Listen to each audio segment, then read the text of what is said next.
हरे कृष्णा सर्वं कृष्णार्पणमस्तु. प्रभुपाद की जय, गुरु महाराज की जय, രാധാ പവനപുരേശൻ की जय. ഗുരുവായൂർ മഞ്ജരീസിന്റെ മഹാഭാരത കഥയിലേക്ക് എല്ലാവർക്കും സ്വാഗതം. ഹരേ കൃഷ്ണ. എല്ലാവരും എത്തിയോ?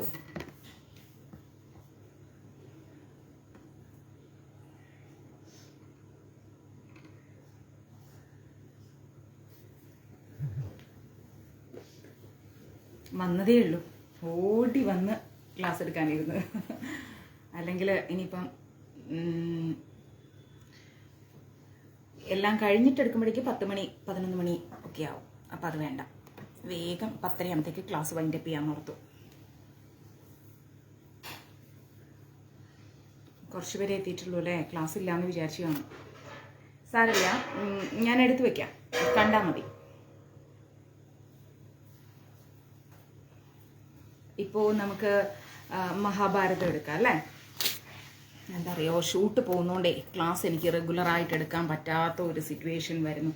അപ്പോൾ അങ്ങനെ ഇന്ന് വളരെ അൺഎക്സ്പെക്റ്റഡ് ആയിട്ട് 9:30 കഴിഞ്ഞതുകൊണ്ട് 9 o'clock കഴിഞ്ഞപ്പോൾ ഞാൻ പിന്നെ ഓടി വന്നിട്ട് ഒരു 9:30 ആകുമ്പോഴത്തേക്ക് ക്ലാസ് എടുക്കാൻ പറഞ്ഞു. ചടപടയെന്ന് പറഞ്ഞിട്ട് ക്ലാസ് എടുക്കാനിരുന്നത്.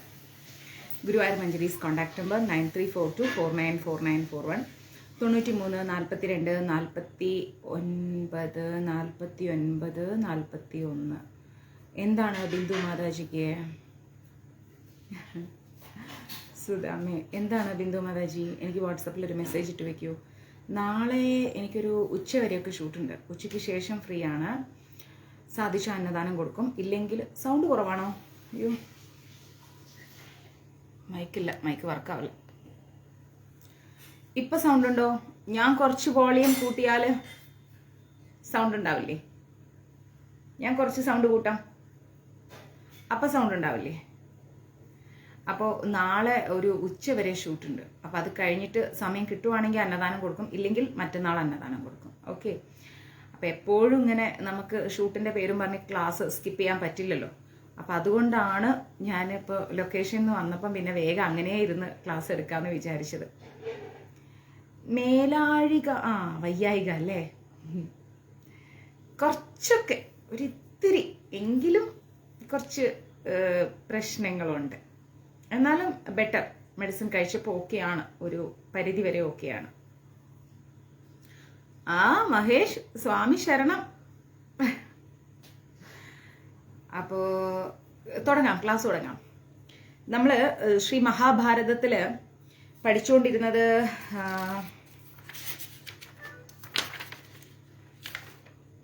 നമുക്ക് ജോലിയും ഇമ്പോർട്ടൻ്റ് ആണല്ലോ, അതിൻ്റെ ഇടയിൽ ക്ലാസ്സും പോകണമല്ലോ.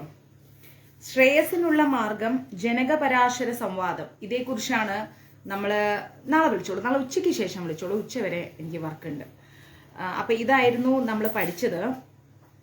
ഇനി നമ്മൾ പഠിക്കാൻ പോകുന്നത് ഹംസഗീത. എന്താണ് ഹംസഗീത എന്നുള്ളതാണ് നമ്മൾ പഠിക്കാൻ പോകുന്നത്. ഓക്കെ. ഇത്രയും കേട്ട് പ്രസന്ന ചിത്തനായിരിക്കുന്ന ധർമ്മപുത്രൻ പിന്നീട് പിതാമഹനോട് ചോദിച്ചത്, ധർമ്മപുത്രൻ ഇങ്ങനെ ഓരോരോ ചോദ്യം ചോദിച്ചുകൊണ്ടിരിക്കുകയാണ്. ആരോട്? നമ്മുടെ ഭീഷ്മ പിതാമഹനോട്. ഭീഷ്മ പിതാമഹൻ എവിടെയാണ് കിടക്കുന്നത്? ശരശയ്യയിൽ. ശരശയ്യയിൽ ഇല്ലില്ല, കുറെ നേരം ഇരിക്കില്ല. ശരശയ്യയിൽ കിടക്കുന്ന ഭീഷ്മ പിതാമഹനോട് ധർമ്മപുത്രർ കുറെ ചോദ്യം ചോദിക്കുകയാണ് അല്ലെ? അപ്പോൾ അതില് അദ്ദേഹം കുറെ ചോദ്യങ്ങൾ ചോദിക്കുന്നതിന്റെ ഇടയ്ക്ക് ഇങ്ങനെ കറക്റ്റ് ആയിട്ടുള്ള കുറെ ആൻസേഴ്സ് കിട്ടിയതിന് ശേഷം, എല്ലാം കറക്റ്റ് ആണ്, കിട്ടിയതിന് ശേഷം വീണ്ടും ഒരു ചോദ്യം ധർമ്മപുത്രർ ചോദിക്കുകയാണ്. എന്താണത്? സത്യം, ദയ. കുഴപ്പമില്ലേ സുധാമ, ഞാനിപ്പം ഇത്രയും നേരം ഷൂട്ടിന്റെ അവിടെ നിൽക്കുകയായിരുന്നു. ഡോക്ടറിന്റെ ഒരു ക്യാരക്ടർ ആയതുകൊണ്ട്, ഹോസ്പിറ്റൽ കേസും അതും ഇതൊക്കെ ആയതുകൊണ്ട് എനിക്ക് നിന്നിട്ടുള്ള ഷൂട്ടായിരുന്നു, ഇരിക്കാൻ ഉള്ള ഇതില്ല. അപ്പൊ പിന്നെ ഞാൻ കുറച്ചു നേരം ഇവിടെ ഇരിക്കാമല്ലോ എന്ന് ഓർത്ത് ഓടി വന്നതാ. ഇത്രയും കേട്ടിട്ട് ധർമ്മപുത്രർ ചോദിച്ചത് എന്താണ്? സത്യം, ദയ, ക്ഷമ, പ്രജ്ഞ. ഈ 4 കാര്യങ്ങളെ കുറിച്ച് പറഞ്ഞു കൊടുക്കാനാണ് പറയുന്നത്. സത്യം, ദയ, അതെ, സത്യം, ദയ, ക്ഷമ, പ്രജ്ഞ. ഈ 4 കാര്യങ്ങൾ എന്താന്നുള്ളത് ഒന്ന് വിശദമായി പറഞ്ഞു കൊടുക്കാൻ വേണ്ടിയിട്ട് ധർമ്മപുത്രർ ആരോട് ചോദിക്കുന്നു? നമ്മുടെ ഭീഷ്മ പിതാമഹനോട് ചോദിക്കുന്നു. ജനങ്ങൾ പുകഴ്ത്തി പറയുവാൻ എന്താണ് കാരണം എന്നതായിരുന്നു. ഓക്കെ. ഈ സത്യത്തെക്കുറിച്ചും ദയയെക്കുറിച്ചും ക്ഷമയെക്കുറിച്ചും പ്രജ്ഞയെ പറ്റിയൊക്കെ ജനങ്ങൾ വാതോരാതെ പുകഴ്ത്തി പറയുന്നുണ്ട്. അതിനെന്താണ് കാരണം? ഇതാണ് ചോദ്യം. അതിന് പണ്ട് സാധ്യന്മാരും ഹംസവും തമ്മിൽ നടന്ന ഒരു സംസാരം ഉണ്ടായിരുന്നു. സാധ്യന്മാരും ഹംസവും തമ്മിൽ ഒരു സംസാരം നടന്നിട്ടുണ്ട്. അതേക്കുറിച്ചാണ് അദ്ദേഹം പറഞ്ഞു കൊടുക്കുന്നത്, പിതാമഹൻ പറഞ്ഞു കൊടുക്കുന്നത്. പണ്ട് നിത്യനും പ്രജാപതിയുമായിരിക്കുന്ന ബ്രഹ്മദേവൻ സുവർണ ഹംസത്തിന്റെ രൂപം ധരിച്ചിട്ട്, നല്ല ഗോൾഡൻ കളറായിരിക്കുന്ന ഹംസത്തിന്റെ, താറാവിന്റെ രൂപം ധരിച്ചിട്ട് 3 ലോകങ്ങളും ചുറ്റി നടക്കുകയാണ്. ആര്? ബ്രഹ്മദേവൻ നല്ലൊരു ഗോൾഡൻ കളറുള്ള സുവർണമായിരിക്കുന്ന ഒരു ഹംസത്തിന്റെ രൂപമായി മാറിയിട്ട് 3 ലോകങ്ങളും ചുറ്റി സഞ്ചരിക്കുകയാണ്. അങ്ങനെ ചുറ്റി നടക്കുമ്പോ സാധ്യന്മാരുടെ അടുത്തെത്താണ് ആര്? ഈ ബ്രഹ്മദേവൻ. അദ്ദേഹം നല്ല സ്വർണ്ണ നിറമുള്ള ഹംസത്തിന്റെ രൂപം ധരിച്ചിട്ടാണ് ചുറ്റി നടക്കുന്നത്. അപ്പോ സാധ്യന്മാർ ഹംസത്തിനോട് ചോദിച്ചു, അലയോ ഗഗേന്ദ്ര, അങ്ങ് മഹാത്മാവും ജ്ഞാനിയുമാണെന്ന് ഞങ്ങൾ അറിയുന്നു. അതുകൊണ്ട് മോക്ഷധർമ്മം എന്താണെന്ന് ഞങ്ങൾക്ക് പറഞ്ഞു തരൂ എന്ന് പറഞ്ഞു.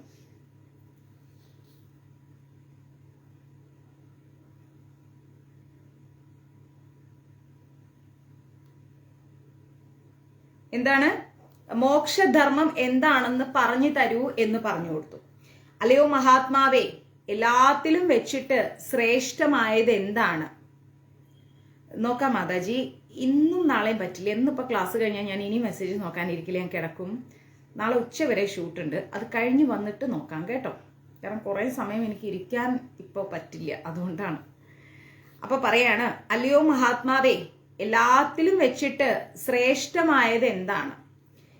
എല്ലാവിധ ബന്ധനങ്ങളിലും നിന്ന് മുക്തനായിട്ട് സുഖിക്കുവാൻ എന്താണ് ചെയ്യേണ്ടത്? എല്ലാവർക്കും ആഗ്രഹം അതാണല്ലേ. നമ്മുടെ ജീവിതം എന്ന് പറയുന്നത് തന്നെ ഒരു ബന്ധനമാണ്, ബന്ധപ്പാടുകൾ നിറഞ്ഞതാണ്. ഇതിൽ നമുക്കൊന്ന് പുറത്തു വന്നിട്ടൊന്ന് സ്വസ്ഥമായി സുഖിക്കാൻ എന്താണ് വഴി? ഇതാണ് ചോദിക്കുന്നത്. ഉത്തമമായിരിക്കുന്ന പ്രവൃത്തി എന്താണ്? ഇതൊക്കെയാണ് സുവർണ നിറത്തിൽ സുവർണമായിരിക്കുന്ന ഹംസമായി മാറി 3 ലോകങ്ങളും ചുറ്റി നടക്കുന്ന ബ്രഹ്മദേവനോട് സാധ്യന്മാർ ചോദിക്കുന്ന ചോദ്യം. അപ്പൊ ഈ ഹംസം സാധ്യന്മാരോട് പറയാണ്, അല്ലയോ സുരന്മാരെ, എന്താണ്? അല്ലയോ സുരന്മാരെ, തപം, ദമം, സത്യം, ആത്മജ്ഞാനം ഇവയെ നിങ്ങൾ ആശ്രയിക്കൂ. എന്താണ്? തപം, ദമം, സത്യം, ആത്മജ്ഞാനം ഇവയെ നിങ്ങൾ ആശ്രയിക്കൂ. വിഷയങ്ങളോടുള്ള ആസക്തി ഉപേക്ഷിക്കൂ. നമുക്ക് ഒരു വിഷയത്തിലും ആസക്തി വേണ്ട. നമ്മൾ എപ്പോഴും എന്താ പഠിക്കേണ്ടതെന്നറിയോ? നമുക്കൊന്ന് കിട്ടിയാൽ അരദാനം ചെയ്യണം. എൻ്റെ ഒരു പോളിസി അതാണ്. എന്തെങ്കിലും നമുക്ക് കിട്ടുമ്പോൾ നമ്മൾ ആദ്യം ഇമ്പോർട്ടൻസ് കൊടുക്കുന്നത് എന്തിനാണ്? നമ്മുടെ കാര്യങ്ങൾക്കാണ്. തെറ്റാണത്. നമ്മളാക്കി നമ്മൾക്ക് ആ പൊസിഷനിൽ എത്തിച്ചിരിക്കുന്നത് ആരാണ്? സാക്ഷാൽ ഭഗവാനാണ്. ഭഗവാനെ മറന്നുകൊണ്ട് നമുക്ക് ഈ ഭൂമിയിൽ ഒന്നും വേണ്ട എന്ന് നമ്മൾ അങ്ങ് തീരുമാനിക്കണം. മനസ്സിലായില്ലേ? നമുക്ക് ഒരു വാതിൽ തുറന്നാൽ പോരാ, നമ്മളുടെ മുമ്പിൽ അടഞ്ഞു കിടക്കുന്ന സമസ്ത വാതിലുകളും നമുക്ക് തുറന്നു കിട്ടണം, അല്ലയോ? പ്രസന്ന അമ്മ. അപ്പോ നമ്മളുടെ മുമ്പിൽ അടഞ്ഞു കിടക്കുന്ന എല്ലാ വാതിലുകളും നമുക്ക് തുറന്നു കിട്ടണം. ഒരു വാതിൽ നമുക്ക് തുറന്നാൽ പോരാ. അതിന് നമ്മൾ എന്താ വേണ്ടത്? ആദ്യം വേണ്ടത് നമ്മൾ ഈശ്വരനെ മറക്കാതിരിക്കുക എന്നുള്ളതാണ്. ഈശ്വരനെ ഒരിക്കലും മറന്ന് നമ്മൾ ജീവിക്കരുത്. നമുക്ക് എന്തെങ്കിലും ഒന്ന് കിട്ടിയാൽ നമ്മൾ അത് ഈശ്വരനുമായിട്ട് പങ്കുവെക്കണം. ഞാൻ മൂകാംബികയിൽ നിന്ന സമയത്ത് എൻ്റെ കൂടെ മഴവിൽ മനോരമയിൽ വർക്ക് ചെയ്ത ഒരു ആർട്ടിസ്റ്റ്, ഞാൻ പേരൊന്നും പറയുന്നില്ല, ആ ആർട്ടിസ്റ്റ് വളരെ അൺഎക്സ്പെക്റ്റഡ് ആയിട്ട് ഞാൻ മീറ്റ് ചെയ്തു. ഫീമെയിൽ ആർട്ടിസ്റ്റാണ്. അപ്പോൾ കുറേ വിഷമങ്ങൾ എന്നോട് പറഞ്ഞു നടയിൽ വെച്ചിട്ട്. ഞാനതെല്ലാം കേട്ടിട്ട് ഞാൻ പറഞ്ഞു, ഒന്നും കുഴപ്പമില്ലടാ, നീ സമാധാനമായിട്ടിരിക്കുക, എല്ലാ കാര്യവും ശരിയാവും, ഒന്നും സങ്കടപ്പെടരുത്, നല്ല മനസമാധാനത്തോടെ ഇരിക്കുക. നടന്നതെല്ലാം ജീവിതത്തിൽ നടന്നു. അപ്പൊ വർക്കില്ല, ഭയങ്കര ടെൻഷൻസ്, ലൈഫിൽ കുറേ പ്രശ്നങ്ങള്. അപ്പൊ എന്നോട് പറയണം, അമ്മു, എനിക്ക് എൻ്റെ കയ്യിൽ ഒന്നുമില്ല, ഒരു പൈസയില്ല, ഞാൻ എങ്ങനെയൊക്കെയോ അഡ്ജസ്റ്റ് ചെയ്തിട്ടാണ് ഗുരുവായൂർ വരെ ഒന്ന് പോകാന്ന് ഓർത്തിട്ട് ഞാൻ ഗുരുവായൂർക്ക് പോയത്. അപ്പൊ അവളുടെ അമ്മയും ഉണ്ട് കൂടെ. അപ്പോൾ ഗുരുവായൂർ പോകുമ്പോൾ ഞാൻ എന്ത് ഭഗവാന് കൊണ്ടുപോകും എന്ന് ആലോചിച്ചുകൊണ്ടാണ് ഞാൻ പോയത്. പക്ഷേ ഞാൻ മനസ്സിൽ ആലോചിച്ചു, രാത്രിയായപ്പം ശരിക്കും കുചേലന്റെ കഥ പോലെ ആയിപ്പോയി. ഭഗവാന് അതിരാവിലെ പോകുന്നതുകൊണ്ട് കുറച്ച് പഴങ്കഞ്ഞിയും കടുമാങ്ങയും കൊടുക്കാം. കടുമാങ്ങ വീട്ടിലിട്ട് വെച്ചിട്ടുണ്ട്. അപ്പോൾ കുറച്ച് കടുമാങ്ങയും കുറച്ച് പഴങ്കഞ്ഞിയും കൊടുക്കാം. എനിക്ക് വായിൽ വെള്ളം വരുന്നുണ്ട് അത് കേട്ടപ്പോൾ. പഴങ്കഞ്ഞിയും കൊടുക്കാം എന്ന് കരുതി രാത്രി അവര് കഞ്ഞിയൊക്കെ ഉണ്ടാക്കി. പിറ്റേന്നായപ്പം എന്താണ്, നിൽക്കാൻ വയ്യ, എത്രയും നേരം അവിടെ നിന്നാണ് ജോലി ചെയ്ത് വന്നത്, കാല് കഴയുന്നു, അതുകൊണ്ടാണ്. അപ്പോൾ അവള് രാവിലെ എണീറ്റിട്ട് കുറച്ച് ഇന്നലെ രാത്രി കുറച്ച് കഞ്ഞിയൊക്കെ ഉണ്ടാക്കിയിട്ട് രാവിലെ എണീറ്റിട്ട് ആ കഞ്ഞിയൊക്കെ പാത്രത്തിലാക്കി കടുമാങ്ങയായിട്ട് അവള് ചെന്നു. അപ്പൊ അവള് പറയാണ്, തുച്ഛമായ പൈസ, അങ്ങോട്ടും ഇങ്ങോട്ടും പോകാനും വരാനും സ്റ്റേ ചെയ്യാനും ഒക്കെയുള്ള വളരെ തുച്ഛമായ പൈസയെ കയ്യിലുള്ളൂ. അപ്പോ നമ്മൾ ആ മനസ്സിന്റെ വലിപ്പം മനസ്സിലാക്കണം. കാരണം എന്താണ്, എന്തെങ്കിലും ഒന്ന് ഭഗവാന് കൊടുക്കണം, കയ്യിലുള്ളത് എന്തെങ്കിലും ഒന്ന്. അതുപോലെ എനിക്കറിയാവുന്ന കുറച്ച് പേരുണ്ട്. അവരെങ്ങനെയാണെന്നറിയോ, ആദ്യത്തെ ചെക്ക് ബുക്ക്, ഇപ്പൊ നമ്മളൊരു ചെക്ക് ബുക്ക് എടുത്തിട്ട് ചെക്ക് എഴുതില്ലേ, ആദ്യത്തെ ചെക്ക് ഗുരുവായൂർ അമ്പലത്തിലേക്കാണ്. ഞാൻ കണ്ടിട്ടുണ്ട്. ഇല്ല, കുറച്ചായി വരുന്നു മാതാജി, ഞാൻ കണ്ടിട്ടുണ്ട്. ആദ്യത്തെ ചെക്ക് ഗുരുവായൂരപ്പനാണ്. ഞാനും എൻ്റെ സാലറി കിട്ടിയാൽ അങ്ങനെയാണ്. ആദ്യത്തെ എനിക്ക് കിട്ടുന്ന സാലറി എപ്പോഴും അതിൽ ആദ്യത്തെ വിഹിതം ഞാൻ ഗുരുവായൂരപ്പന് കൊടുക്കും. പിന്നെ ഞാൻ അതിലൊരു പങ്ക് കിച്ചൂട്ടന് കൊടുക്കും, ഒരു പങ്ക് മൂകാംബികയിലേക്ക് കൊടുക്കും. എന്നിട്ട് ബാലൻസ് പൈസ, എനിക്ക് 1008 പ്രശ്നങ്ങളുണ്ടാവും, എന്നാലും ബാലൻസ് തുക കൊണ്ടാണ് ഞാൻ എൻ്റെ ലൈഫ് റൺ ചെയ്യാറ്. അപ്പോൾ നമ്മൾ എന്താ ചെയ്യേണ്ടതെന്ന് അറിയോ, ജീവിതത്തിൽ ഒരിക്കലും നമ്മൾ മറക്കാൻ പാടില്ലാത്തത് ഈശ്വരനെയാണ്.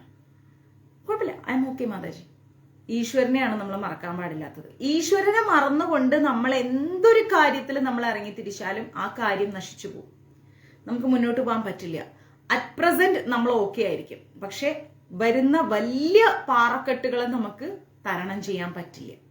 അപ്പോൾ ഇവിടെ പറയുന്നത് എന്താന്ന് വെച്ച് കഴിഞ്ഞാല്, ധമം, സത്യം, ആത്മജ്ഞാനം ഇവയെ നിങ്ങൾ ആശ്രയിക്കുവിൻ, വിഷയങ്ങളോടുള്ള ആസക്തി ഉപേക്ഷിക്കുവിൻ.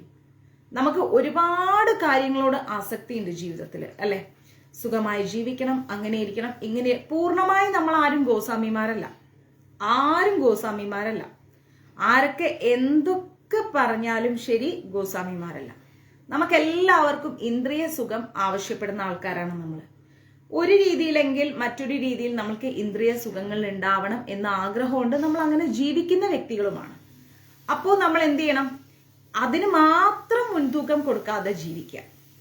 അന്യർക്ക് വേദനയോ ഭയമോ ഉണ്ടാക്കുന്ന വാക്കുകളും പ്രവൃത്തിയും ത്യജിക്കുവിൻ.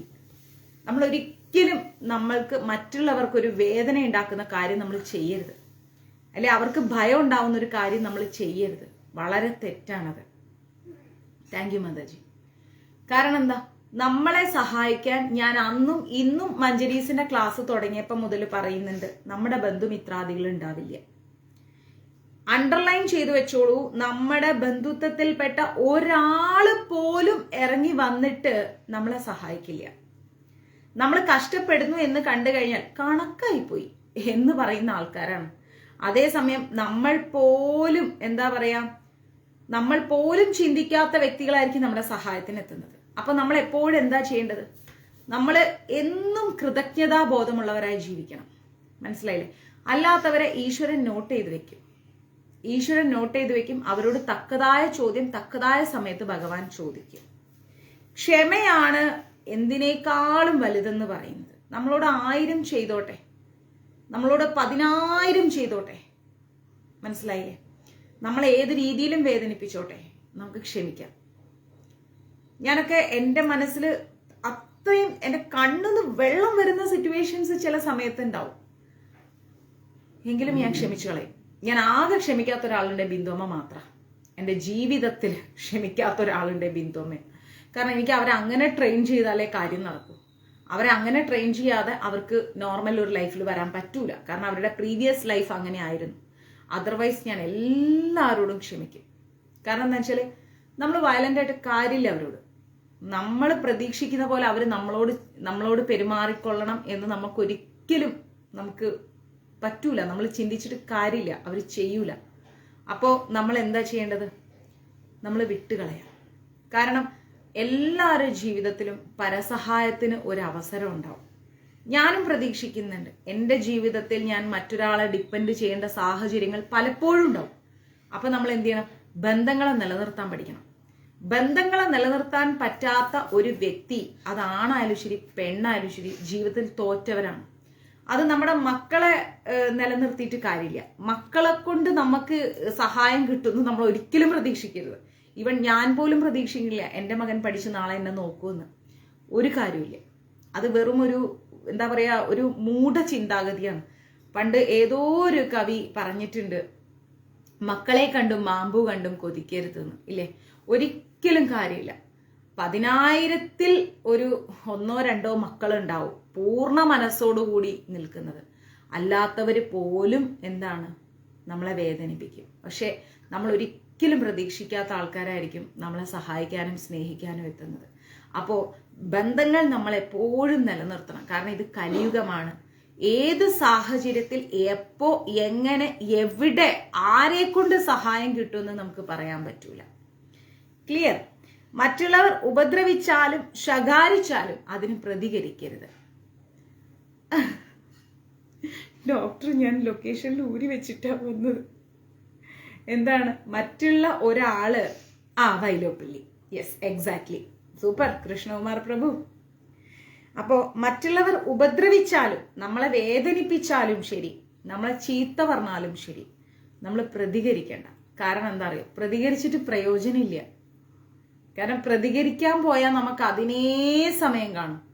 അങ്ങനെ പ്രതികരിക്കേണ്ട ഒരു കാര്യം നമുക്കില്ല. നമ്മൾക്ക് വിഷമിക്കാനുള്ളത് നമ്മുടെ കയ്യിലുണ്ട്, ഇല്ലേ? ആവശ്യത്തിലേറെ നമ്മുടെ കയ്യിലുണ്ട്. നമ്മൾ എന്തെല്ലാം സഹിക്കണോ അതെല്ലാം എന്താ പറയാ നമ്മൾ അനുഭവിക്കുന്നുണ്ട്. ഇനിയും നമ്മൾ എന്തിനാണ് ആൾക്കാരോട് പ്രതികരിക്കാൻ പോകുന്നത്? ഒരു കാര്യവുമില്ല. കാരണം ഇന്ന് അവർ പറയുന്നത് നാളെ അവർക്ക് തിരിച്ചു കിട്ടും. മനസ്സിലായില്ലേ? നോ പ്രോബ്ലം അച്ഛാ. നാളെ അവർക്ക് തിരിച്ചു കിട്ടും, അതിൽ ഉറപ്പാണ്. അപ്പൊ നമ്മളായിട്ട് തിരിച്ചു കൊടുത്തിട്ട് കുറഞ്ഞു പോണ്ട. ഈശ്വരൻ കൊടുക്കുമ്പോൾ കൃത്യമായിട്ട് എണ്ണി ചോദിക്കും.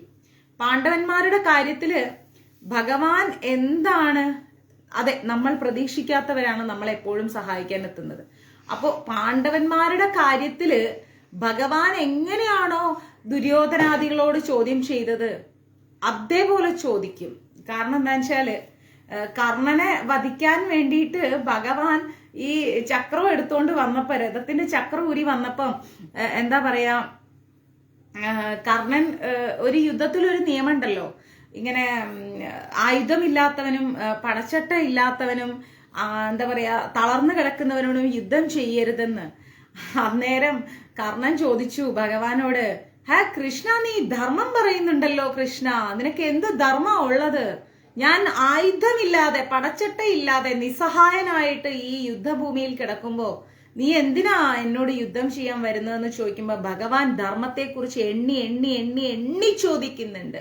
ഭഗവാൻ ചോദിച്ചു, നിരാശ്രരായിരിക്കുന്ന 5 മക്കളെയും അമ്മയും അരക്കില്ലം ചുടുമ്പോ നിന്റെ ഈ ധർമ്മം എവിടെ പോയടാന്ന് ചോദിക്കുന്നുണ്ട് ഭഗവാൻ. അതേപോലെ ഒരു പാവപ്പെട്ട ഒരു സ്ത്രീയെ അത്രയും ആണുങ്ങൾ നിൽക്കുന്ന സഭയിൽ വെച്ചിട്ട് വിവസ്ത്രയാക്കുമ്പോ നിന്റെ ധർമ്മം എവിടെ പോയടാന്ന് ഭഗവാൻ ചോദിക്കുന്നുണ്ട്. അങ്ങനെ 1008 ധർമ്മങ്ങളെ കുറിച്ച് ഭഗവാൻ എണ്ണി ചോദിക്കുന്നുണ്ട്. മനസ്സിലായില്ലേ? അപ്പോ ഇവിടെ ഒന്നും കാണാത്ത ധർമ്മമാണോ നീ ഇപ്പൊ എന്നോട് സംസാരിക്കുന്നതെന്ന് ചോദിച്ചുകൊണ്ടാണ് ഭഗവാൻ എടുത്തടിച്ച് തകർത്ത് കളഞ്ഞത്. എന്നിട്ട് ഭഗവാൻ പറഞ്ഞു, വെക്കടാ കൊടുക്കടാ അർജുന എന്ന് പറഞ്ഞു. അപ്പൊ അതേപോലെ നമ്മള് ധർമ്മം പ്രവർത്തിക്കാൻ നിന്നാ മതി. ഭഗവാൻ ഏത് രൂപത്തിലും എവിടെയും പ്രവർത്തിക്കും. അതാണ് ഭഗവാൻ എന്ന് പറയുന്നത്. മനസ്സിലായില്ലേ? മഹാഭാരതത്തിലൂടെ നമ്മൾ പഠിക്കുന്ന ഭഗവാൻ അതാണ്. അപ്പോ നമ്മൾ ഒരിക്കലും നമ്മൾ എന്ത് ചെയ്യരുത്, ഹോസ്പിറ്റലിൽ അമ്മ വരും, അപ്പോ കുഴപ്പമില്ല, പേടിപ്പിക്കാതെ. അപ്പോ ഭഗവാൻ എന്തായാലും നമ്മുടെ സങ്കടങ്ങളായാലും വിഷമങ്ങളായാലും വേദനകളായാലും ഒറ്റപ്പെടലുകളായാലും നമ്മൾ അനുഭവിച്ച എല്ലാ കഷ്ടപ്പാടുകളും ഭഗവാൻ എണ്ണി ഭഗവാൻ ചോദ്യം ചെയ്യും. നമ്മളെ ആരൊക്കെ വേദനിപ്പിച്ചോ അവരോട് കൃത്യമായിട്ട് ഭഗവാൻ ചോദ്യം ചെയ്യും. അതിൽ നമ്മൾ ഒട്ടും വിഷമിക്കേണ്ട കാര്യമില്ല. ഓക്കെ, അപ്പൊ ഇവിടെ പറയുന്നു, വേദസ്യോപനിഷത് സത്യം, സത്യസ്യോപനിഷത് ദമഃ, ദമസ്യോപനിഷത് മോക്ഷ, ഏതത് സർവാനുശാസനം എന്നാണ് പറയുന്നത്. എന്ന് വെച്ചാൽ വേദത്തിന്റെ കാതലാണ് സത്യം എന്ന് പറയുന്നു. വേദം എന്താണോ അതിന്റെ അടിസ്ഥാനമാണ് സത്യം എന്നുള്ളത്. സത്യത്തിന്റെ കാതലാണ് ധമം എന്ന് പറയുന്നുണ്ട്. ധമത്തിന്റെ കാതലാണ് മോക്ഷം എന്ന് പറയുന്നുണ്ട്. അൾട്ടിമേറ്റ് നമുക്ക് വേണ്ടത് മോക്ഷമാണ്, അല്ലെ? നമ്മുടെ ഈ ജീവിതയാത്രയിൽ നമ്മൾ ഒരുപാട് രീതിയിൽ ജീവിക്കുന്നുണ്ട്. ഇതിന്റെ എല്ലാം എൻഡിങ് എന്ന് പറയുന്നത് എന്താണ്? മോക്ഷമാണ്. അപ്പൊ ആ മോക്ഷത്തിന് വേണ്ടിയിട്ടുള്ള ഒരു യാത്രയാണ് നമ്മുടെ ജീവിതം എന്നുള്ളത്. പിന്നെയോ, വാക്കിന്റെയും മനസ്സിന്റെയും ക്രോധത്തിന്റെയും തൃഷ്ണയുടെയും വിശപ്പിന്റെയും ശിഷ്ണത്തിന്റെയും വികാരങ്ങളെ നിയന്ത്രിക്കണം. നമ്മള് വാക്ക്, പേടിക്കണ്ട, ഞാൻ ആർത്ത് വിളിക്കുക അവിടെ. നമ്മുടെ വാക്ക്, അതുപോലെ നമ്മുടെ മനസ്സ്, അല്ലെങ്കിൽ നമ്മുടെ ദേഷ്യം, നമ്മുടെ തൃഷ്ണ, നമ്മുടെ വിശപ്പ്, നമ്മുടെ വികാരങ്ങൾ, ഇതൊക്കെ നമ്മൾ നിയന്ത്രിക്കണം. ജീവിതത്തിൽ എല്ലാം നിയന്ത്രിക്കണം. കൊറോണയ്ക്ക് ഇഞ്ചക്ഷൻ എടുക്കാൻ പോയിട്ട് ഇഞ്ചക്ഷൻ എടുക്കാണ്ട് ചാനലിൽ കയറ്റൂല പറഞ്ഞപ്പോഴാണ് ഞാൻ ഇഞ്ചക്ഷൻ എടുത്തത്. അങ്ങനെ എന്നോട് പേടിക്കണ്ട പറഞ്ഞ ഞാൻ പേടിക്കാതിരിക്കും. അപ്പോൾ നമ്മൾ എന്താ ചെയ്യേണ്ടത്? ഇതൊക്കെ നമ്മൾ നിയന്ത്രിക്കണം. നിയന്ത്രിച്ചേ പറ്റൂ.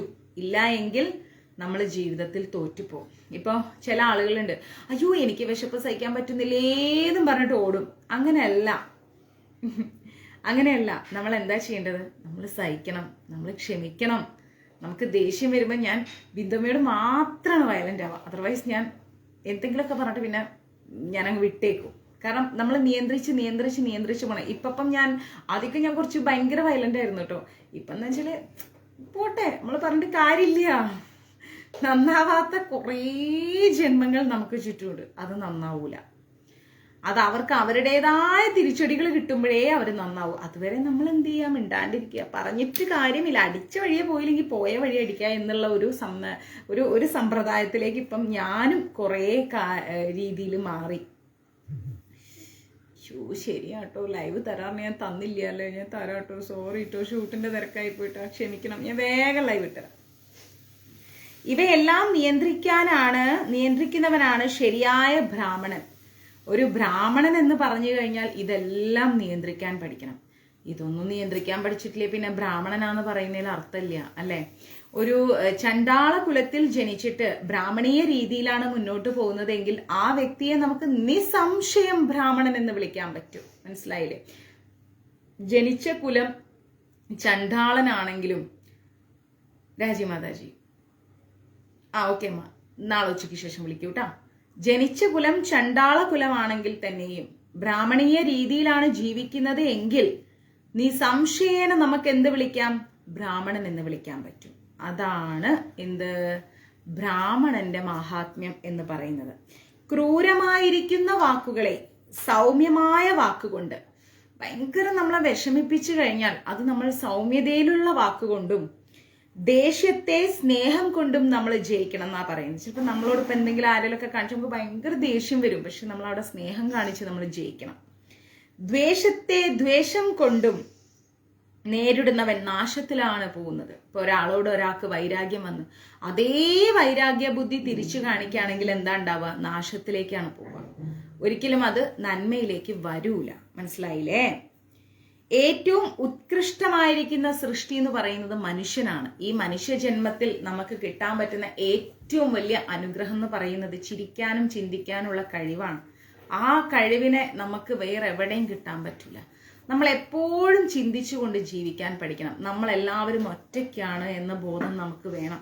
നമ്മൾ ആര് സഹായിക്കും, എപ്പോൾ സഹായിക്കും, ആര് കൂടെ ഉണ്ടാവും, ഇതൊന്നും നമുക്ക് അറിയില്ല. ആത്മാർത്ഥമായി നമ്മളെ സ്നേഹിക്കുന്ന വ്യക്തികളെ നമുക്ക് തിരിച്ചറിയാൻ പറ്റിയിട്ടില്ല എങ്കിൽ ജീവിതത്തിൽ ഏറ്റവും വലിയ തോൽവി അതാണ്. നമ്മൾ ആരുടെയൊക്കെയോ പിന്നാലെ പോകുന്നു, പക്ഷെ നമ്മളെ ആരാണ് സ്നേഹിക്കുന്നത് എന്നുള്ളത് നമുക്കൊരിക്കലും മനസ്സിലാവില്ല. മനസ്സിലായില്ലേ? അപ്പൊ നമ്മൾ അതെന്നും മനസ്സിലാക്കണം. നമ്മൾ എപ്പോഴും എന്ത് ചെയ്യണം? നമ്മൾ നന്മ തിരിച്ചറിയാൻ പഠിക്കണം. നമ്മൾ ആഗ്രഹിക്കുന്ന കാര്യങ്ങൾ നടന്നില്ല എന്ന് ഓർത്തിട്ട് നമ്മൾ ഒരിക്കലും ഡെസ്പായി പോകരുത്. അതിൽ നിന്ന് നമ്മൾ മുന്നോട്ടേക്ക് കയറി വരണം. നമുക്ക് ഒരുപാട് നഷ്ടങ്ങൾ ഉണ്ടാവും, ഒരുപാട് വിഷമങ്ങൾ ഉണ്ടാവും. നന്ദു എൻ്റെ വളരെ ക്ലോസ് ഫ്രണ്ടാണ് കേട്ടോ, മീര കൃഷ്ണ ഇസ്കോൺ, നന്ദു എന്നാ പേര്. അപ്പം ഒരുപാട് സങ്കടങ്ങൾ ഉണ്ടാവും. പക്ഷെ ഇതിനെല്ലാം നമ്മൾ ഓവർകം ചെയ്യണം. പല പല പല പ്രതിസന്ധി ഘട്ടങ്ങളിലൂടെ നമ്മൾ കടന്നു വരും. ഇതിനെല്ലാം ഓവർകം ചെയ്ത് സ്വസ്ഥമായി സമാധാനമായി സന്തോഷമായിട്ട് നമ്മൾ വരികയാണെങ്കിൽ നമുക്ക് സമാധാനം കിട്ടും. ഇല്ലെങ്കിൽ നമുക്ക് ഒരിക്കലും ജീവിതത്തിൽ സമാധാനം കിട്ടില്ല. പിന്നെന്താ പറയുന്നത്, അവന് മാത്രമേ ബുദ്ധിയും വിവേകവും ഉപയോഗിച്ച് പ്രവർത്തിക്കാൻ സാധിക്കൂ. നല്ല ഒരു മനുഷ്യത്വമുള്ള വ്യക്തിക്ക് മാത്രമാണ് ബുദ്ധിയോടുകൂടി നല്ല വിവരത്തോടുകൂടി ജീവിക്കാൻ പറ്റൂ. അങ്ങനെ പാപങ്ങളിൽ നിന്നെല്ലാം മുക്തനായി തീരുന്ന ധീരപുരുഷനാണ് പിന്നീട് ബന്ധനങ്ങളിൽ നിന്നെല്ലാം മുക്തനായി അമൃത തത്വം പ്രാപിക്കുന്നത്. മനസ്സിലായില്ലേ? നമ്മൾ നല്ല മനസ്സോടെ ചിന്തിച്ച് നല്ല രീതിയിൽ ജീവിച്ച് നമ്മളെ വേദനിപ്പിച്ചാലും തിരിച്ചു വേദനിപ്പിക്കാതെ, നമ്മളെ മനസ്സിലാക്കിയില്ലെങ്കിലും സാരല്ല, അവരവരെ വഴിക്ക് വിട്ടേക്ക്, അവരെന്തെങ്കിലും മനസ്സിലാക്കുന്ന സാഹചര്യം വരുമെന്ന ബോധത്തോടെ പ്രതികാര മനോഭാവമില്ലാതെ സഹിച്ചും ക്ഷമിച്ചും നമ്മൾ പോവുകയാണെങ്കിൽ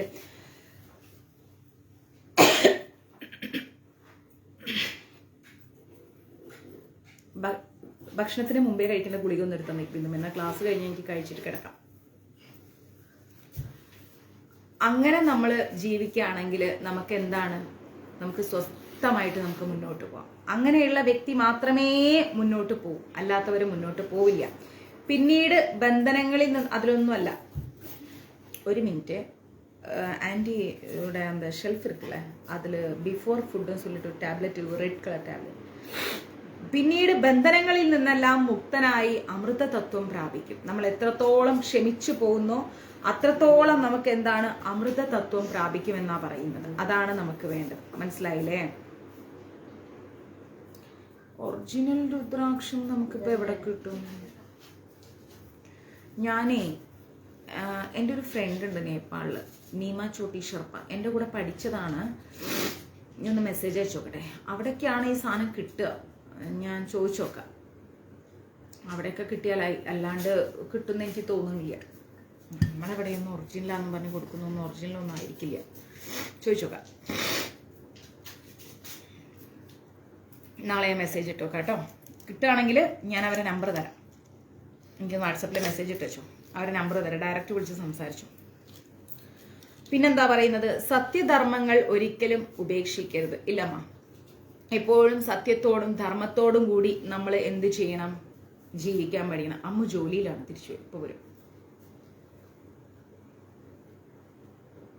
കാമം, ക്രോധം, ലോഭം ഇവയെല്ലാം പാപഭൂയിഷ്ടമായിരിക്കുന്ന വൃത്തികൾ മറ്റൊന്നുമില്ല. കാമവും വേണ്ട, ക്രോധവും വേണ്ട, എന്താ പറയാ, ലോഭവും വേണ്ട. നമുക്ക് നമ്മളായി ജീവിച്ചാൽ മതി. നമ്മൾ 2024 ജീവിക്കുന്നു. നമ്മൾ നമ്മളായി ജീവിച്ച് സമാധാനത്തോടെ മുന്നോട്ട് പോയാൽ മതി. നമ്മൾ അതിൻ്റെ അപ്പുറത്തേക്ക് ഒന്നിനും പോണ്ട. സഹിച്ചും ക്ഷമിച്ചും സ്നേഹിച്ചും നമ്മൾ പോവുകയാണെങ്കിൽ അതിനൊരു മനസമാധാനമുണ്ട്. ഇവ മൂന്നും അല്പമായിട്ടെങ്കിലും ഉള്ളവന് ഉയർച്ചയുണ്ടാവാൻ വയ്യ. ഈ കാമത്തിൻ്റെയും ക്രോധത്തിൻ്റെയും ഒക്കെ പിന്നാലെ പോകുന്ന ഒരു വ്യക്തിക്ക് ഒരിക്കലും ഉയർച്ചയുണ്ടാവില്ല. ആ വ്യക്തി താഴേക്ക് തന്നെ പോകും. തപസ്സുകൊണ്ട് കാമത്തെയും ദമം കൊണ്ട് ക്രോധത്തെയും ആത്മജ്ഞാനം കൊണ്ട് ലോഭത്തെയും നമ്മൾ ജയിക്കണം. തപസ് കൊണ്ടാണ് നമ്മൾ കാമത്തെ ജയിക്കേണ്ടത്. മനസ്സിലായില്ലേ? ഒരുപാട് ജപിക്കും തോറും നമുക്ക് കാമം കുറയും. കാമം എന്ന് പറയുമ്പോൾ നിങ്ങൾ ചിന്തിക്കരുത് സെക്സ് മാത്രമാണെന്ന്. ഒരിക്കലുമല്ല. നമുക്ക് ഏതൊരു വസ്തുവിനോടുമുള്ള അമിത ആസക്തിയെ കാമം എന്നാണ് പറയുക. ഈ കാമത്തെ നമുക്ക് ജയിക്കാൻ പറ്റും. അതുപോലെ ദമം കൊണ്ട്, പ്രാർത്ഥന കൊണ്ട് നമുക്ക് എന്ത് ചെയ്യാൻ പറ്റും, ക്രോധത്തെ ജയിക്കാൻ പറ്റും. ക്ഷമ കൊണ്ട് നമുക്ക് ദേഷ്യത്തെ ജയിക്കാൻ പറ്റും. ആത്മജ്ഞാനം കൊണ്ട് നമ്മൾ ലോഭത്തെ ജയിക്കണം. നമുക്ക് ഉള്ളിൻ്റെ ഉള്ളിൽ ഒരു തിരിച്ചറിവ് ഉണ്ടാവണം, ഒരു അറിവ് ഉണ്ടാവണം. എനിക്ക് ഞാൻ ഇങ്ങനെ ആയിരിക്കണം. എല്ലാം നമുക്ക് നമുക്ക് നമുക്ക് എന്നുള്ള ആ ചിന്താഗതിയിൽ നിന്ന് നമ്മൾ പുറത്തു വരണം. എന്നിട്ട് നമ്മൾ എന്ത് ചെയ്യണം, നമ്മളൊന്ന് സ്വസ്ഥമായി നമ്മൾ ജീവിക്കാൻ പഠിക്കണം. കഴിച്ചില്ല മാതാജി, ഞാനിപ്പം ഫുഡിൻ്റെ മുമ്പേയുള്ള ഗുളികയാണ് കഴിച്ചത്. ഇനി ഒരു അരമണിക്കൂർ കഴിഞ്ഞിട്ട് ക്ലാസ് കഴിഞ്ഞിട്ട് ഫുഡ് കഴിച്ചിട്ട് കിടക്കും. ഒരു മുമുക്ഷു ഒരിക്കലും ക്ഷോഭിക്കരുത്. അതായത് ഈശ്വരനെ പ്രാർത്ഥിച്ച് ജീവിക്കുന്ന ഒരു സന്യാസ ജീവിതത്തിലൊക്കെ ഉള്ള ഒരു വ്യക്തി ഒരിക്കലും ദേഷ്യപ്പെടാൻ പാടില്ല. സജ്ജനങ്ങളുമായിട്ടേ സഹവസിക്കാവൂ. ഒരുപാട് നമ്മളത് പ്രത്യേകം മനസ്സിലാക്കണം കേട്ടോ. കാരണം എന്താ പറയുക, നമ്മൾ ജീവിക്കുന്ന അല്ലെങ്കിൽ ഇടപെടുന്ന വ്യക്തികൾക്ക് അതിൻ്റെതായ ക്വാളിറ്റി ഉണ്ടാവണം. ക്വാളിറ്റി ഇല്ല എങ്കിൽ നമ്മൾ അവരെ പോലെ ആയിപ്പോവും. നമ്മളൊരിക്കലും ഈ ക്വാളിറ്റി ഇല്ലാത്ത വ്യക്തികളുമായിട്ട് നമ്മൾ ഒരിക്കലും ഇടപെടരുത്. നമ്മളും അതുപോലെ നശിച്ചു പോകും. അതുകൊണ്ടാണ് പറയുന്നത് സജ്ജന സംസർഗം എന്ന് പറയുന്നത്. എപ്പോഴും ഭക്തിയുള്ള വ്യക്തികളുമായി നമ്മൾ ഇടപെടാൻ ശ്രമിക്കണം. ഈശ്വരീയ ചിന്താഗതികളുള്ള വ്യക്തികളുമായി ഇടപെടണം. അല്ലാത്ത വ്യക്തികളുമായിട്ട് നമ്മൾ ഒരു ഹൈ ബൈ പറഞ്ഞ് അവിടെ നിർത്തണം. കാരണം എന്നറിയോ, അവരുടെ ആറ്റിറ്റ്യൂഡല്ല നമ്മുടെ ആറ്റിറ്റ്യൂഡ്. ചില വ്യക്തികൾക്ക് ഉള്ളിൽ ഭയങ്കരമായ ചിന്താഗതികളായിരിക്കും, പുറമെ അവർ ചിരിച്ചുകൊണ്ടേയിരിക്കും, നമ്മളെ സ്നേഹിക്കുന്ന പോലെ നിൽക്കും. പക്ഷെ അവരുടെ ഉള്ളിൽ അങ്ങനെ ആയിരിക്കില്ല. അവരുടെ ഉള്ളിൽ പല പല ചിന്തകളായിരിക്കും. അങ്ങനെയുള്ളവരെ ഈശ്വരൻ നമ്മുടെ മുമ്പിൽ കാണിച്ചു തരും. അവരിങ്ങനെയാണ്. നമുക്ക് ആരോഗ്യവും നമുക്ക് സാമ്പത്തികവും നമുക്ക് സൗന്ദര്യവും നമുക്ക് ജോലി ഉണ്ടാവുമ്പോൾ നമ്മൾക്കൊപ്പം ഉള്ള വ്യക്തികളെല്ലാം നമുക്ക് ആവശ്യം. ഇതൊന്നും ഇല്ലാത്തപ്പോൾ നമ്മുടെ കൂടെ ആര് നിൽക്കുന്നു, ആ വ്യക്തികളെയാണ് നമുക്ക് വേണ്ടത്. മനസ്സിലായില്ലേ? നമ്മുടെ ആരോഗ്യം നശിക്കുമ്പോൾ, നമ്മുടെ സാമ്പത്തികമില്ലാത്ത അവസ്ഥയിൽ, നമുക്ക് ഒറ്റപ്പെടുന്ന അവസ്ഥയിൽ നമ്മളെ കൂടെ ആരാണോ നിൽക്കുന്നത് അവരെയാണ് നമ്മൾ സ്നേഹിക്കേണ്ടത്. അല്ലാതെ ഇതെല്ലാം നമുക്ക് ഉണ്ടാകുമ്പോൾ നമുക്കൊപ്പം നിൽക്കുന്ന വ്യക്തികളെ സ്നേഹിച്ചിട്ട് എന്താ പ്രയോജനമുള്ളത്? എൻ്റെ ചോദ്യം എപ്പോഴും അതാണ്, എന്താ പ്രയോജനം? എൻ്റെ സന്തോഷത്തിൽ നിങ്ങൾ വന്നില്ലെങ്കിലും എൻ്റെ ദുഃഖത്തിൽ നിങ്ങൾ വരുമ്പോൾ അതെനിക്ക് എന്താ ആശ്വാസമായിരിക്കും എന്നറിയാമോ? ഇപ്പൊ നിങ്ങൾ പലരും വിഷമിച്ചിരിക്കുന്നു, അപ്പോൾ എന്നെ വിളിച്ച് കിട്ടി, ഞാനും ഒന്ന് വിളിച്ചു, എന്ത് പറ്റി, സാരില്ല, അത് മാറും, സമാധാനമായിട്ടിരിക്കുക, ഒന്നും ടെൻഷൻ ആവണ്ട എന്ന് പറഞ്ഞ് നമ്മളൊരു 2 വട്ടം ആശ്വസിപ്പിച്ച് അവരതിൽ നിന്ന് പുറത്തു വന്ന് അവരൊന്ന് ഹാപ്പി ആയിരിക്കുമ്പോൾ, അയ്യോ ഞാൻ വിഷമിച്ചപ്പോൾ അവർ ഒരുപാട് തവണ എന്നെ വിളിച്ച് ആശ്വസിപ്പിച്ച്, അത് നമുക്ക് ഓർമ്മ ഉണ്ടാവും. അതേസമയം നമ്മളൊരു കല്യാണ ആൽബം എടുത്താൽ എന്താ പറയുക, അയ്യോ ആരൊക്കെ വന്നു എന്ന് എനിക്ക് ഓർമ്മയില്ല, ആ തിരക്കിൻ്റെ ഇടയിൽ ഒരുപാട് ആൾക്കാർ വന്നുപോയി, പലരോടും എനിക്ക് മിണ്ടാൻ പറ്റിയില്ല. ഇതാണ് അവസ്ഥ. അപ്പോൾ നമ്മുടെ സന്തോഷത്തിൽ വരുന്നവരെക്കാൾ കൂടുതൽ നമ്മുടെ ദുഃഖത്തിൽ പങ്കുചേരുന്നവരെയാണ് നമ്മൾ എപ്പോഴും ചേർത്ത് പിടിക്കേണ്ടത്. ഇന്നിപ്പോൾ ഇന്ന് എനിക്ക് ഇതൊക്കെ ഉണ്ടായിരുന്നു, ഡബ്ബിങ് ഉണ്ടായിരുന്നു, ഷൂട്ട് ഉണ്ടായിരുന്നു. അപ്പോൾ എനിക്ക് ഫുഡ് ഉണ്ടാക്കിയിട്ട് കഴിക്കാനൊന്നും പറ്റില്ല. ഞാൻ വേഗം ഗുളികയും കഴിച്ച് ഓടി. ഭഗവാന് വെച്ച പാലുണ്ടായിരുന്നു, ആ പാലും എടുത്ത് കുടിച്ച് ഞാൻ ഓടി ലൊക്കേഷനിലെത്തിയിട്ട് എനിക്ക് അങ്ങ് ഉറക്കം വന്നിട്ട് കാരണം വെച്ചാൽ ഒരു 7-8 ഗുളികയുണ്ട്. അപ്പം ഈ ഗുളികയുടെ സഡേഷൻ കൊണ്ട് കണ്ണടഞ്ഞു പോവാം. അപ്പം ഞാനിങ്ങനെ ഇരുന്നു, വിശന്നിട്ടും വയ്യ. ഞാൻ ഉച്ചയ്ക്ക് അവിടെ എത്തുമ്പോഴേക്കാണ് ലഞ്ച് ടൈമും കഴിഞ്ഞ്. ഞാൻ നമ്മുടെ പേജിൽ ഇട്ടിട്ടുണ്ട്, ഒരു നിമിത്തം പോലെയാണ് അമ്മു എന്നെ വിളിക്കുന്നത്. അമ്മു എന്തായി, ലൊക്കേഷനിൽ എത്തിയോ? ഞാൻ പറയാം എത്തിയമ്മു. എന്ത് കഴിച്ചു നീ? ഞാൻ പറയാം ഞാൻ കഴിച്ചില്ല, എനിക്ക് സമയം കിട്ടിയില്ല. ലൂസാ നീ, ഇത്രയും മരുന്ന് കഴിച്ചിട്ട് നീ കഴിക്കാതെ പോണു. ശരി ലൊക്കേഷൻ എവിടെയാ? അപ്പം ഞാൻ പറഞ്ഞു കൊടുത്തു. ഓക്കെ എന്ന് പറഞ്ഞു. അത് കഴിഞ്ഞ് ഞാൻ വീണ്ടും അവിടെ ഇരുന്ന് ഇങ്ങനെ ഉറങ്ങിപ്പോവാ. അപ്പോൾ എൻ്റെ അടുത്ത് ഞങ്ങളുടെ അസോസിയേറ്റ് ഡയറക്ടർ വന്നിട്ട് പറഞ്ഞു, അമ്പിളി മാം നിങ്ങളെ അന്വേഷിച്ചിട്ട് ഒരാൾ വന്നിട്ടുണ്ട് താഴെ എന്ന് പറഞ്ഞു, നിങ്ങളുടെ ഫ്രണ്ടാന്ന് പറഞ്ഞു അമ്മ. അപ്പോൾ അവന്തി ചോദിക്കുകയാണ് എന്നോട് അമ്മയാണോ. അപ്പോൾ ഞാൻ എന്ത് ചെയ്തു, നേരെ ചെന്നിട്ട് എന്താ പറയുക, അവിടെ ചെന്നിട്ട് ഞാൻ വേഗം പോയിട്ട് കാണുന്നില്ല, അമ്മൂനെ കാണുന്നില്ല. അവൾ എന്നിട്ട് പിന്നിലൂടെ വീണ്ടും വന്നിട്ട് വേറെ ഞങ്ങളുടെ ഒരു അസിസ്റ്റന്റ് ഡയറക്ടർ കയ്യിൽ കൊടുത്തിട്ട്, ഇത് ആർട്ടിസ്റ്റ് അമ്പിളിയുടെ കയ്യിലൊന്ന് കൊടുക്കാമോ, അമ്മു തന്നു എന്ന് പറഞ്ഞാൽ മതി എന്നാണ്. ഞാൻ ആലോചിക്കുകയാണ് എന്താണിത്, എനിക്ക് മനസ്സിലായില്ല. ഞാൻ തുറന്നു നോക്കുമ്പോൾ പുട്ടും ശർക്കരയും. സീരിയസ്ലി ഞാൻ പറയും, ഞാൻ വാരി ഞാൻ തിന്നു. ഭഗവാന്റെ മുന്നിൽ നിന്നല്ലേ ഞാൻ പറയും. ഞാൻ അതാണ്, അത് അത്രയും സന്തോഷം എനിക്ക് ഉണ്ടായിട്ടുണ്ട്. ഞാനത് ഗ്രൂപ്പിലിട്ടതും ഞാൻ പേജിലിട്ടതും ഒക്കെ.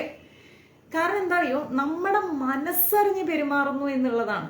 നമ്മുടെ മനസ്സറിഞ്ഞ് പറയുമ്പോൾ, അവൾക്ക് കഴിഞ്ഞ ദിവസം തലയ്ക്ക് അടി പറ്റിയിട്ട് തല ഇങ്ങനെ താഴ്ത്താൻ പറ്റാണ്ടാണ് പാവം ജോലിക്ക് പോണത്. പക്ഷെ അതിന് വേണ്ടി പോയി അവളത് വാങ്ങിച്ച്, അങ്ങനെയുള്ള കുറേ വ്യക്തിബന്ധങ്ങൾ നമ്മുടെ ജീവിതത്തിൽ ഉണ്ടെങ്കിൽ, അങ്ങനെയുള്ള സാഹചര്യത്തിൽ നമ്മുടെ കൂടെ ആര് നിൽക്കുന്നു, ഒരുപക്ഷെ ഒരു വിളിയായിരിക്കും നമുക്കൊരാശ്വാസം തരുന്നത്, അല്ലേ? കുറേ ദൂരെ ആണെങ്കിൽ പോലും ഒരു ഫോൺ കോൾ ആയിരിക്കും നമുക്കൊരാശ്വാസം തരുന്നത്, സാമീപ്യമില്ലെങ്കിൽ കൂടി.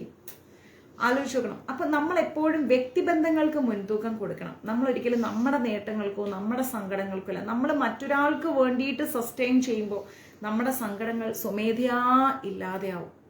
ഇല്ല, അതൊന്നൊരു ചെറിയ സീനിൽ നിന്നതാണ്. സ്വമേധയാ ഇല്ലാതെയാവും. ഭഗവാൻ അത് കാണുന്നുണ്ട്. ഭഗവാൻ എപ്പോഴും ഭഗവാന്റെ ഭക്തരെ അല്ലെങ്കിൽ ഭഗവാന്റെ സൃഷ്ടികളെ സഹായിക്കുന്നവർക്കൊപ്പാണ് ഭഗവാൻ ഉള്ളത്. മനസ്സിലാവുന്നുണ്ടോ? നമ്മൾ നമുക്ക് വേണ്ടിന്ന് പറഞ്ഞിട്ട് ഭഗവാനെ ഡിപ്പെൻഡ് ചെയ്യുമ്പോൾ ഭഗവാൻ നോക്കും നീ മറ്റുള്ളവർക്ക് വേണ്ടി എന്തൊക്കെ ചെയ്യുന്നു എന്നുള്ളത്. അതാണ് നമ്മൾ മനസ്സിലാക്കേണ്ടത്. ഒരു മുമുക്ഷു ഒരിക്കലും ക്ഷോഭിക്കരുത്. സജ്ജനങ്ങളുമായിട്ടേ സഹവസിക്കാൻ പാടൂ. ആരോടുകൂടി സഹവസിക്കുന്നുവോ അവരുടെ സംസ്കാരമാണ് ഒരാളിൽ ഉണ്ടാവുക.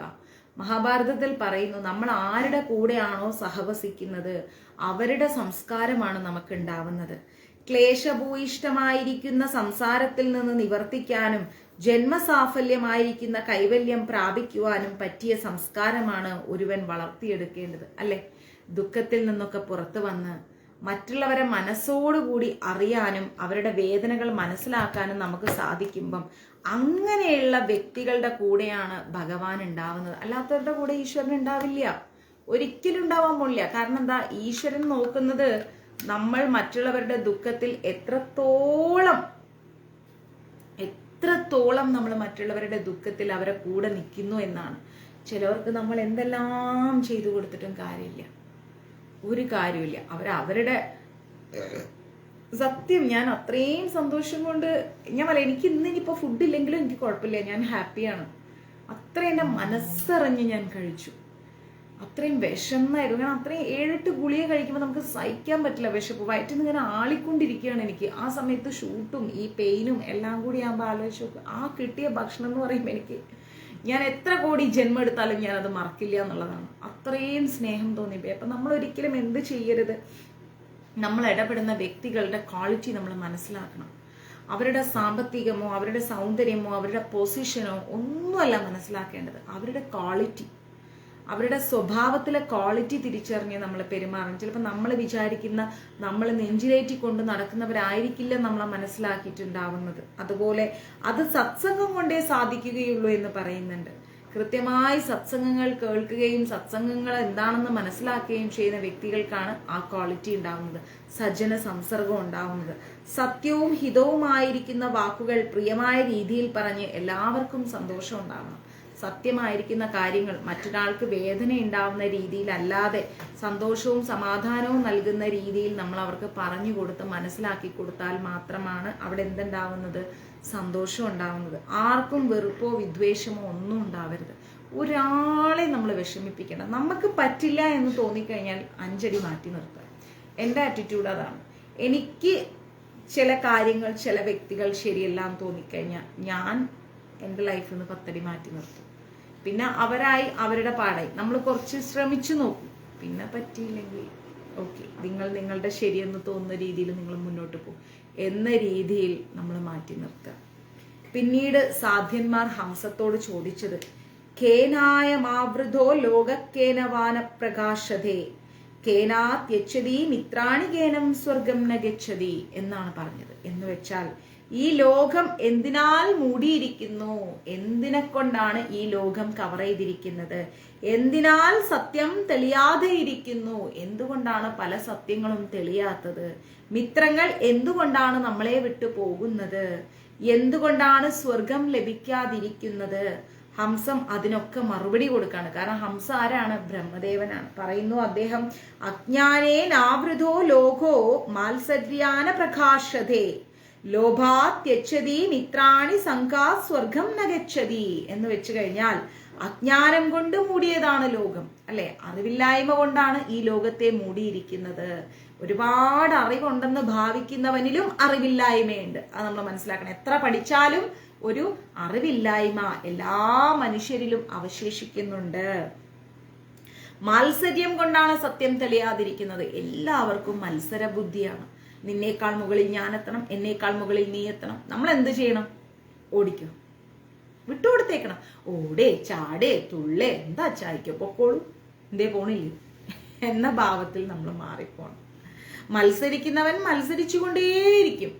ഈ ലോകത്തിന്റെ അറ്റം എത്തുന്നത് വരെ മത്സരിക്കും, എന്നിട്ട് അവിടെ സ്റ്റക്ക് ആവുമല്ലോ. ആണേ. അപ്പൊ മത്സര ബുദ്ധി ഉള്ള ഒരു വ്യക്തിയോട് നമ്മൾ എന്ത് ചെയ്യരുത്? ഒന്നിനും പോകരുത്. മത്സരിക്കുന്നവൻ മത്സരിച്ചുകൊണ്ടിരിക്കട്ടെ, നമ്മൾ ആ ഭാഗം ചിന്തിക്കേണ്ട. ലോഭം മൂലമാണ് സ്നേഹിതർ ഉപേക്ഷിക്കുന്നത്. എല്ലാം എനിക്ക് എനിക്ക് എനിക്ക് എനിക്ക് എനിക്ക് നേട്ടം, അത് നമുക്ക് മാത്രം, മറ്റൊരാൾക്ക് പാടില്ല. വേറൊരാൾക്ക് ആ നേട്ടം കിട്ടരുത്, സുഖം കിട്ടരുത്, സമാധാനം കിട്ടരുത്, സന്തോഷം കിട്ടരുത്, നല്ലൊരു കല്യാണം ഉണ്ടാവരുത്, ഒരു കുട്ടി ഉണ്ടാവരുത്, ഒരു വീടുണ്ടാവരുത്, ഒരു ഭാര്യ കിട്ടരുത്, ഭർത്താവിനെ കിട്ടരുത്, സമാധാനം കിട്ടരുത്. ഇങ്ങനെയാണ്. അതെ, മഞ്ചരീസിലുള്ള ആരോടും ദേഷ്യപ്പെടാറില്ല. എന്തെങ്കിലുമൊക്കെ ഉണ്ടെങ്കിലും അങ്ങനെ കേട്ട് അങ്ങനെ ഓക്കെ ശരി ആയിക്കോട്ടെ, ആ രീതിയിൽ അങ്ങോട്ട് വിട്ടുകളയും. ഞാനും അങ്ങനെ തന്നെയാണ്. തെറ്റുകൾ ഞാൻ ചൂണ്ടിക്കാണിച്ച് പറയും. ഇപ്പൊ എന്റെ തെറ്റുകൾ ഉണ്ടെങ്കിൽ മറ്റുള്ളവരും ചൂണ്ടിക്കാണിച്ച് പറയും. ആരും പൂർണ്ണരല്ല ഈ ലോകത്ത്. അതർവൈസ് ദേഷ്യപ്പെട്ടിട്ട് ഇപ്പൊ എന്താ പ്രയോജനം? ഒരു പ്രയോജനവും ഇല്ല. അത് ആ വഴിക്ക് അങ്ങനെ പോട്ടെ എന്ന് വിചാരിക്കണം. അപ്പോ പിന്നെ നമ്മളൊരു തരം ഈ മൺവെട്ടിയുടെ സ്വഭാവം കാണിക്കരുത്. എല്ലാം വെട്ടി എൻ്റെ അടുത്ത് എന്നുള്ള ഈ സ്വഭാവം ഇട്ട് കഴിഞ്ഞാല് നമുക്ക് ഒരിക്കലും എന്തുണ്ടാവില്ല? സൗഹൃദങ്ങൾ ഉണ്ടാവില്ല. സൗഹൃദങ്ങളിൽ എപ്പോഴും വിട്ടുവീഴ്ച മനോഭാവം ഉണ്ടാവണം. മറ്റുള്ളവർക്ക് വേണ്ടി നമ്മൾ എന്ത് ചെയ്തു കൊടുക്കണം? നമ്മൾ അവരെ ഹെൽപ്പ് ചെയ്യണം, അവരെ നമ്മൾ ചേർത്ത് പിടിക്കാൻ നോക്കണം. എങ്കിൽ മാത്രമാണ് നമുക്ക് ഒരു സമാധാനവും സന്തോഷവും ഉണ്ടാവുന്നത്. വിഷയസംഘം മൂലമാണ് സ്വർഗം ലഭിക്കാത്തത്. ഓരോ ആഗ്രഹങ്ങളിലാണ് നമ്മുടെ മനസ്സ്, അല്ലെ? എപ്പോഴും ഓരോരോ കാര്യങ്ങളിൽ അത് കിട്ടണം, ഇത് കിട്ടണം, അങ്ങനെ പോകണം, ഇങ്ങനെ ഓരോ വിഷയങ്ങളിൽ പോയി ഉടക്കാണ്. ഇന്ന് ഇത് കിട്ടിയാൽ നാളെ മറ്റൊന്ന് കിട്ടണം, നാളെ മറ്റൊന്ന് കിട്ടിയാൽ അതിൻ്റെ അപ്പുറത്തേക്ക് വേറെ ഒന്നും കിട്ടണം. ഇങ്ങനെ വിഷയസംഘങ്ങളിലാണ് നമ്മുടെ മനസ്സ്. അപ്പൊ എന്താവും? നമുക്ക് സ്വർഗം കിട്ടാതെ വരും. ബുദ്ധിമാനും വിവേകിയുമായവൻ മാത്രമാണ് സുഖം അനുഭവിക്കുന്നത്, അല്ലെ? ബുദ്ധിമാനായിരിക്കുന്ന ഒരു വ്യക്തിക്ക് എപ്പോഴും സമാധാനം ഉണ്ടാവും, സുഖം ഉണ്ടാവും. അല്ലാണ്ട് എന്താ ചെയ്യാ, എനിക്ക് വേണം എന്ന് വിചാരിക്കുന്ന വ്യക്തിക്ക് ഒന്നും ഉണ്ടാവില്ല. ആ വിചാരം മാത്രമേ ഉണ്ടാവുള്ളൂ, എല്ലാം നശിച്ചു തീരും. പിന്നെന്താ പറയുന്നത്? ബഹുജന മധ്യത്തിൽ മൗനം ഭജിച്ച് ആദരണീയനായി തീരുന്നതും അവൻ തന്നെ. ചില ആൾക്കാരുണ്ട്, ചെറിയ ഒരു കാര്യം കിട്ടിയാൽ എന്താ ചെയ്യാ, നേരെ പോയിട്ട് അയാൾ എന്തോ വലിയ സംഭവമാണെന്നുള്ള രീതിയിൽ അങ്ങോട്ടേക്ക് കിടന്ന് പ്രസംഗിക്കും. ലാസ്റ്റ് ഡേ ഞാനൊരു ഫംഗ്ഷന് പോയപ്പം ഒരു ഫംഗ്ഷൻ അറ്റൻഡ് ചെയ്ത ആളാണ്. പുള്ളി എന്തോ കുറച്ചൊരു പൊസിഷനിലൊക്കെ എത്തി. അപ്പൊ അദ്ദേഹത്തിന് പ്രസംഗിക്കാൻ അവസരം കൊടുത്തപ്പോഴേക്കും അദ്ദേഹത്തെ പുകഴ്ത്തിയാ പറയുന്നത്. അപ്പൊ ഞാൻ ആലോചിക്കുകയാണ്, എന്തിനാണ് ഈ എസ്പിയുടെ സ്വഭാവം? ബാക്കി എന്തെല്ലാം കാര്യങ്ങൾ ഈ ലോകത്തുണ്ട്, ഇല്ലേ? അതൊക്കെ അല്ലേ ചിന്തിക്കേണ്ടത്? അതൊന്നും ചിന്തിക്കുന്നില്ല.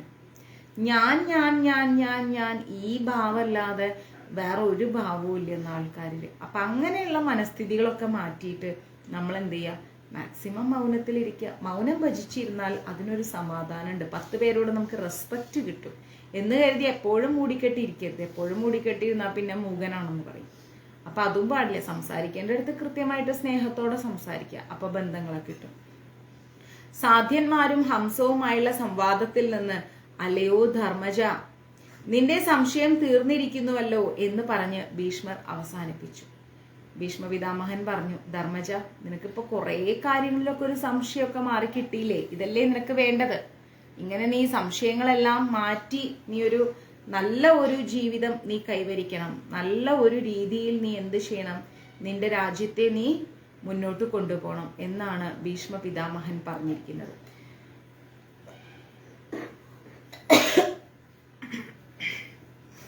ഭീഷ്മ പിതാമഹൻ പറയുന്നത് കാരണം നല്ല ഒരു മനസ്ഥിതി ഉണ്ടെങ്കിലേ നല്ല രീതിയിൽ നമുക്ക് മുന്നോട്ട് പോകാൻ പറ്റും. നല്ല മനസ്ഥിതി ഇല്ല എങ്കിൽ നമ്മൾ തോറ്റുപോകും, നമ്മൾ തകർന്നു പോകും. കാരണം എന്താ അറിയോ? ഭഗവാൻ നമ്മളുടെ പുറമേക്കല്ല കാണുന്നത്, ഭഗവാൻ നമ്മുടെ ഉള്ളിലേക്കാണ് കാണുന്നത്. ഭഗവാൻ ഉള്ളിലേക്കാണ് നോക്കുന്നത്. ആ ഉള്ളിലോട്ടുള്ള നോട്ടത്തിൽ ഭഗവാൻ കംപ്ലീറ്റ് മനസ്സിലാക്കും. ആ മനസ്സിലാക്കലിൽ നിന്ന് ഒരാൾക്കും രക്ഷപ്പെടാൻ കഴിയില്ല. കാരണം എന്താ, പെണ്ണെടുത്തു ഒരാൾക്കും രക്ഷപ്പെടാൻ പറ്റില്ല. ക്ലിയർ?